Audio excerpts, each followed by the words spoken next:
এই নাও কুন্দুর বাপ, খেয়ে আমাকে উদ্ধার করো। সারাদিন তুই করে করে আমার কানের পোকা মায়েরা দিলে বাবা, সর্দি যেন আর করে হয় না। খেয়ে নাও। কি এনেছো কুন্দুর মা? তুমি জানো না আমার এখন মুখে রুচি নেই। জানি জানি তোমার মুখে একটু রুচি নাই, রুচি থাকবে কেমন করে? এত সর্দি বাঁধিয়েছো যে, এবার এটা খেয়ে দেখো মুখে রুচি কি, পুরো খাবারের ফ্যাক্টরি চলে আসবে। একবার খেয়ে তো দেখো কি স্বাদের জিনিস বানিয়েছি।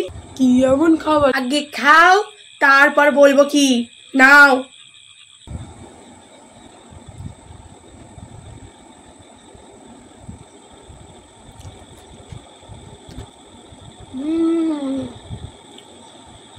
কুন্দুর মা তুমি কি এমন রাঁধলে গো, কি দারুণ খেতে। কি এটা কিতে? এই দিয়েই দেখছি একতলা ভাত খাওয়া হয়ে যাবে। আগে কেন করে দিলা না? কি এটা আমাকে বলো, কিভাবে বানালে তুমি এত সুন্দর জিনিসটা? বলো দেখিনি কুন্দুর মা। কেমনে বানালাম শুনতে চাও কুন্দুর বাপ? তাহলে শোনো। প্রথমে বাটিতে পরিষ্কার তেল নিয়ে নিতে হবে। আর তোমাদের মনে যদি আমার মতনও একটু খুঁতখুঁতামি থাকে তাহলে তিলটাকে আরও একবার পরিষ্কার জলে ধুয়ে নিতে হবে। তারপর সেই ধুয়ে নেওয়া তিলটাকে শিলনোড়াতে মিহি করে বেটে নিতে হবে, প্রায় 4-5টা কাঁচা লঙ্কা দিয়ে। আমি 3টে কাঁচা লঙ্কা দিয়েছি কারণ লঙ্কাগুলো বেশ ঝাল। আর তোমরা কিন্তু তোমাদের ঝাল মতো কাঁচা লঙ্কা দিও, যে যতটা ঝাল খেতে পারো। এই রেসিপিটা কিন্তু একটু ঝাল ঝালই ভালো লাগে।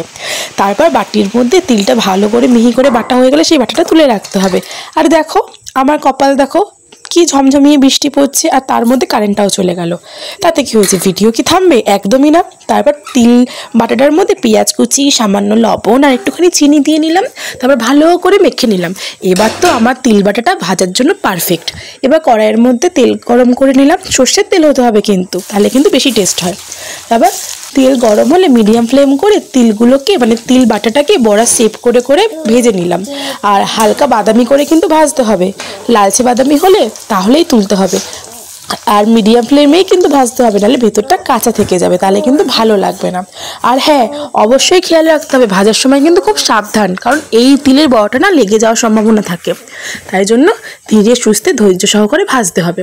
আর দেখো আবার একটার পর একটা তিলের বড়া কিন্তু ভাজা হয়ে যাচ্ছে। আর কী স্বাদের যে হয় রেসিপিটা, তোমাদেরকে না খেলে তোমরা বিশ্বাস করতে পারবে না, দারুণ লাগে খেতে। আর কুন্দুর বাবের মুখের যা অবস্থা, ওর কী আর যে বলবো, কুন্দুর বাপ তো কিছু খেতেই পাচ্ছে না। বেচারার মুখে একেবারে স্বাদ নেই, তার জন্যই তো রেসিপি। আর তোমাদের বাড়িতে যদি কোনো এরকম পোলাপাইন থেকে থাকে যার মুখে কোনো স্বাদ নেই, এটা একবার বানিয়ে দিয়ে দেখো, বিশ্বাস করো নিমিষের মধ্যে থালা পুরো ফাঁকা, চেটে পুটে একদম সাফ। আমার তো দারুণ লাগে, তোমাদেরও দারুণ লাগবে আশা করছি। সিম্পল রেসিপি কিন্তু অসাধারণ। আর দেখো তোমাদের সাথে কথা বলতে বলতে তোমরা কিন্তু বুঝতে পারছো যে আমার কারেন্টটা কতবার গেল। মানে একটা ভিডিও করতে করতে তোমাদের সাথে যখনই ভাবো কোনো ভিডিও বা কোনো রেসিপি শেয়ার করব, তখনই আমার সাথে কিছু না কিছু একটা ঘটবেই। আজকে 10 থেকে 15 বার তো কারেন্ট চলেই গেল, কিন্তু ভিডিও কি থেমে থাকবে? একদম না। তোমাদের জন্য করছি বলে কথা, ঝড় তুফান যাই চলে আসুক না কেন ভিডিওর তো হবেই, এটা কিন্তু শিওর।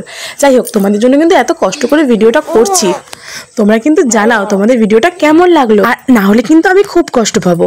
এত কষ্ট করে ভিডিও তৈরি করছি, ঝড় বৃষ্টি কত রকম প্রবলেমের মধ্যে থেকে তোমাদের জন্য ভিডিও তৈরি করছি বলো তো। তোমরা যদি একটা সাবস্ক্রাইব করো তো তাহলে আমি অনেক মোটিভেট হই ভিডিও করবার জন্য, তাই না? আর এই রেসিপিটা কিন্তু গরম গরম দুঘাওটা ভাতের সাথে যা লাগে না, পুরো স্বর্গ। সাথে এক কুচি পেঁয়াজ, আর কিচ্ছু লাগবে না, বিশ্বাস করো। এই দিয়ে তোমরা এক থালা ভাত যদি খেতে না পেরেছো তাহলে আমাকে বলবে, আমার গ্যারেন্টি। আর কমেন্টে জানাও কার কার দেখে খেতে ইচ্ছা করছে। চলো আমি তাড়াতাড়ি করে তার কাছে নিয়ে যাই। তার আবার সারাদিন কিছু পেটে পড়েনি, মুখে তো একেবারে রুচি নেই, তোমাদেরকে যা বললাম। এটা দিয়ে দেখবে চট করে সব ভাত খেয়ে নেবে। চলো যাওয়া যাক, তোমরা দেখতে থাকো।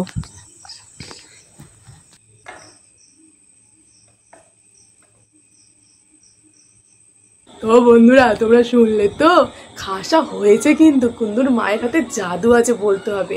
আর তোমরা বাড়িতে ট্রাই করে আমায় জানাও কমেন্টে কেমন লাগলো। আর ভিডিওটা ভালো লাগলে লাইক কমেন্ট শেয়ার আর সাবস্ক্রাইব করতে কিন্তু একদম ভুলো না। দেখা হবে পরের ভিডিওতে। এখন তবে যাই, না আমি খাই, টাটা।